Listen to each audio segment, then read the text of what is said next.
Y es 8 de la mañana, 46 minutos. Felipe, por coincidencia, también están comenzando movilización esta mañana indígenas que están en el sector de La Rioja. Todos, sí. Dice el senador que es qué coincidencia, que se fueron a arengar allá, al sur del país, que pobrecitos los indígenas que llegan en 2 chivitas, y qué coincidencia, llegaron a la Alpujarra. Ahorita usted está dando en la noticia de otros, estamos hablando también de bloqueos. No, qué coincidencia. Yo creo, ¿Qué coincidencia? Felipe, yo creo que la coincidencia es que estamos en campaña electoral. 18 chivas llegaron a Medellín. ¿Qué pretenden? ¿Paralizar el país? ¿Amedrentar a la opinión pública? Porque no es enaltecer la cultura de los indígenas y tal, eso es carreta. Es utilizarlos, es instrumentalizarlos para la campaña. Pero yo no entiendo dónde a los pobrecitos ¿por qué nos indígenas amedrenta? que no tienen nadita que comer. Pero yo quisiera entender por qué que haya indígenas en la calle o en una chiva o en un recorrido, no necesariamente en el caso de la Alpujarra que están haciendo un bloqueo específico, porque eso amedrenta. Yo sí quisiera entender por qué eso amedrenta. Perdón, ¿cuántos bloqueos ha tenido la Panamericana? Luis Ernesto, perdóneme, no son indígenas que están en una esquina que van en una chiva. Pues para no tergiversar. No, pues nos decía Fico Gutiérrez, el alcalde de Medellín, que tienen machetes Luis Ernesto, bastones. Son indígenas que no por las buenas están bloqueando el ingreso de miles de trabajadores en Medellín. Son indígenas que están anunciando bloqueos hoy en Bogotá. Son mineros que están en Antioquia que están bloqueando vías. No son mineros, no son indígenas, no son emberas que están paseando. Por si no nos hemos enterado, los mineros le están reclamando a Petro, ¿no? Los mineros no están apoyando a Petro, sino están reclamándole a Petro, ¿no? Y los embera también le están reclamando a Petro porque no les han dado los subsidios. Es decir, no confundamos y no creamos que aquí hay una estrategia electoral. Aquí hay protestas y la de Medellín, la de la Alpujarra, son indígenas reclamándole a Federico Gutiérrez y al gobernador de Antioquia por algo que en mi opinión están equivocados los indígenas. Vale. Pero Luis, lo que pasa es que las coincidencias son, es decir, tenemos derecho a sospechar de las coincidencias. Entiendo tus argumentos, pero es válido también decir, está bien, ¿coincidencias? Está bien que crea en las coincidencias, me parece que está bien.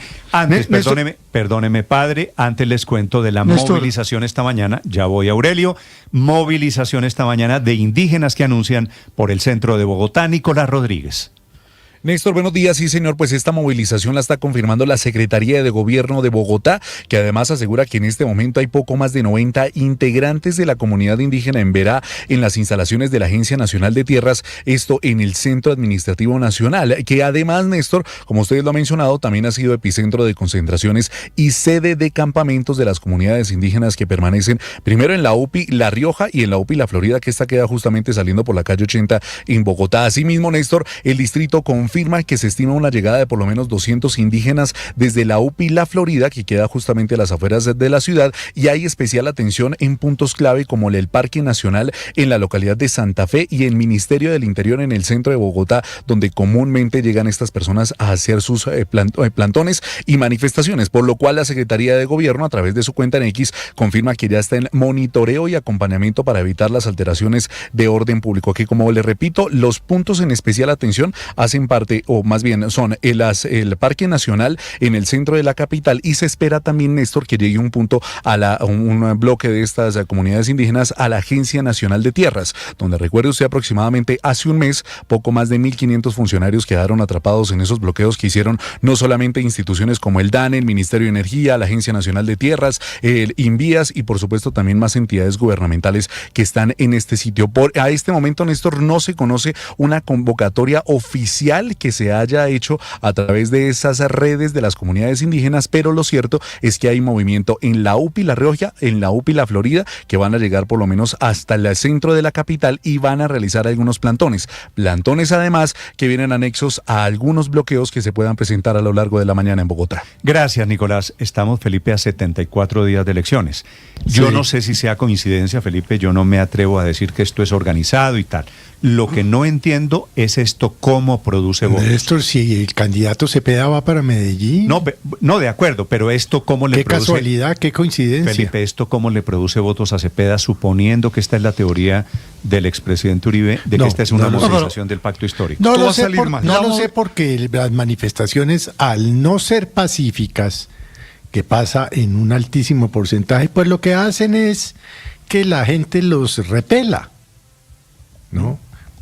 El rechazo. Es decir, no veo cuál es la estrategia, honestamente no la veo, no podría explicarla porque no la sé. Digo, Felipe, suponiendo que no es coincidencia, que es su teoría, la del expresidente Uribe, de ahí a capitalizar esto, a volver esto votos, caudal electoral, tengo alguna duda de que lo que está pasando en Bogotá o en Medellín o los bloqueos vayan a producir votos. Esto producía alteración en la época del estallido social, ¿no? Constancias políticas, pero han pasado 6 años entre una cosa y la otra. En fin, 8 de la mañana, 51 minutos. Aurelio, señor. Sí, pero la movilización social ha sido una constante en la historia reciente de Colombia.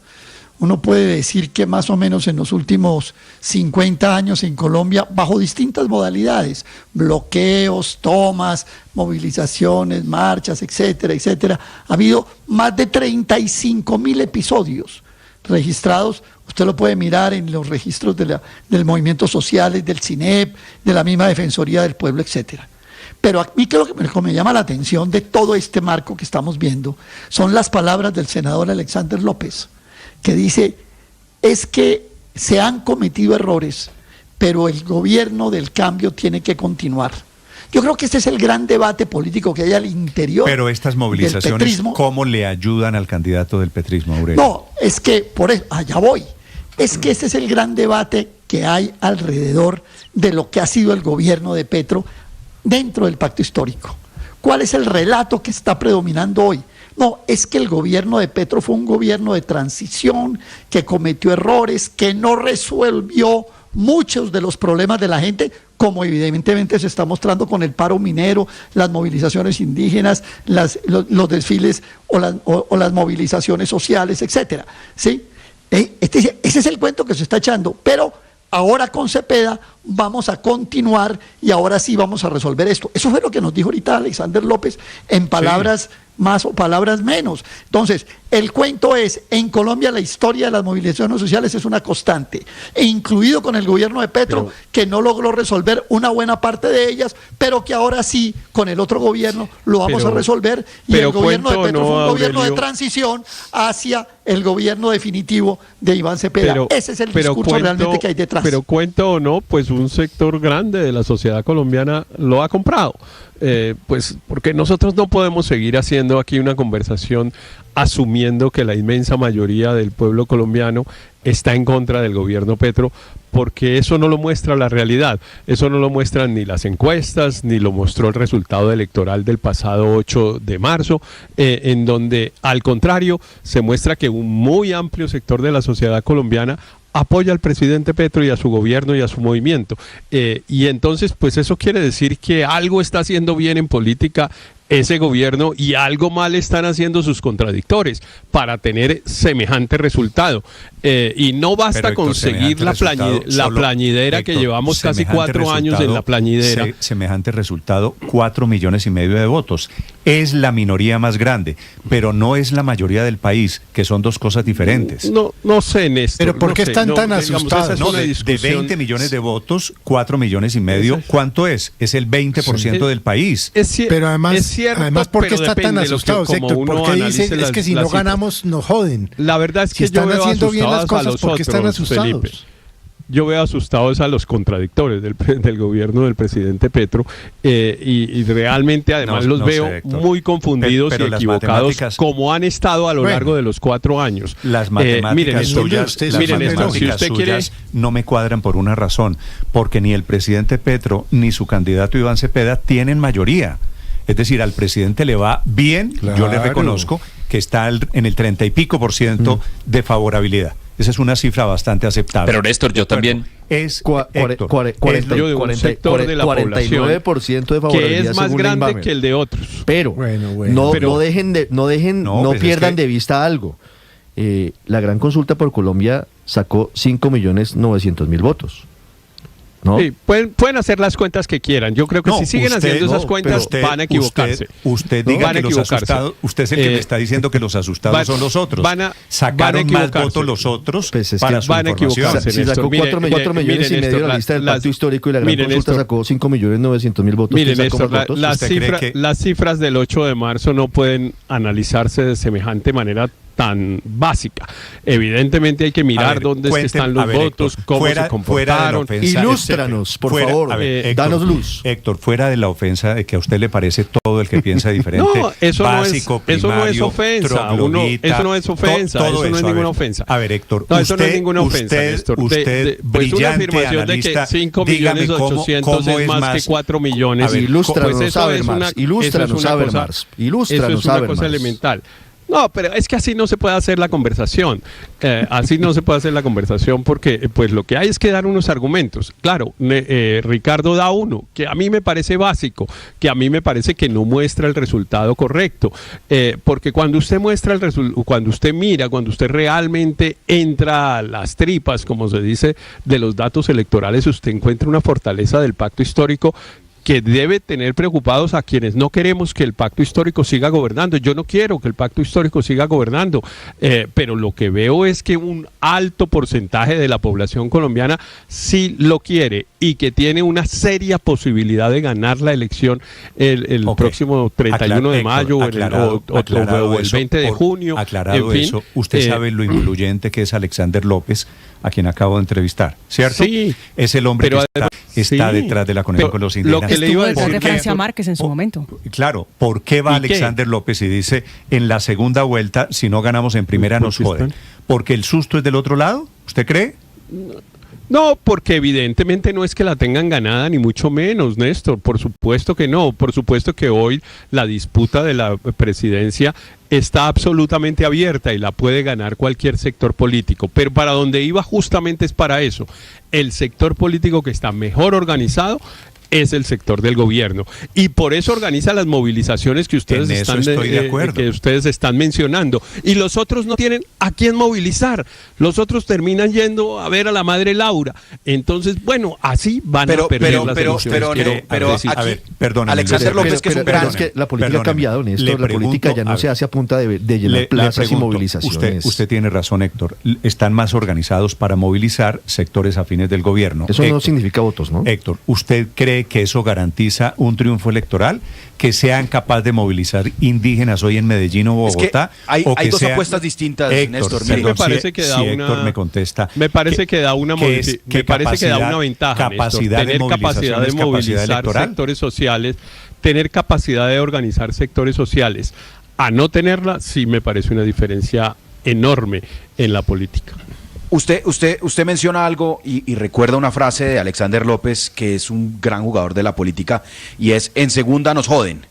Y por eso tenemos que ganar en primera. Y ahí hay una reflexión profunda que está haciendo al interior el pacto, y es, claro que cambió el panorama el 8 de marzo.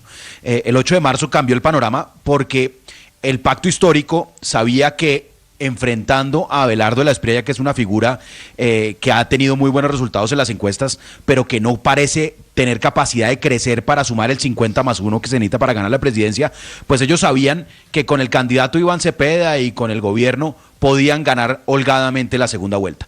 Pero la fórmula, una fórmula que busca justamente atraer el centro urbano de Paloma Valencia y de Juan Daniel Oviedo, pues claro que cambia el escenario en segunda vuelta. Si los que pasan a segunda vuelta son Paloma y Oviedo, pues ahí les cambia el panorama al pacto histórico. Pero hay que entender, Néstor, que hay dos estrategias distintas. El pacto histórico no está tratando de convencer al votante urbano de centro. Eso es lo que está tratando de hacer Álvaro Uribe. Lo que está haciendo Álvaro Uribe en esta campaña es igualítico a lo que hizo Gustavo Petro en el 2022. Ir a por el votante urbano de centro en segunda vuelta. Pero en esta campaña, y mi pregunta, el pacto histórico, y con esto concluyo, Andrés, el pacto histórico en esta parece estar tratando de movilizar al grueso de la población que no vota, a ese 50% abstencionista, y casi que todos los que han intentado ganar las elecciones con los abstencionistas pierden, porque los abstencionistas son más tercos que cualquiera en no ir a votar. ¿Y por qué lo están haciendo? Porque hay una realidad política que pocos ven, y es que según la encuesta de valores políticos del DANE, en el 2021 más del 50% de las personas decían que no creían en la democracia como un sistema bueno de gobierno.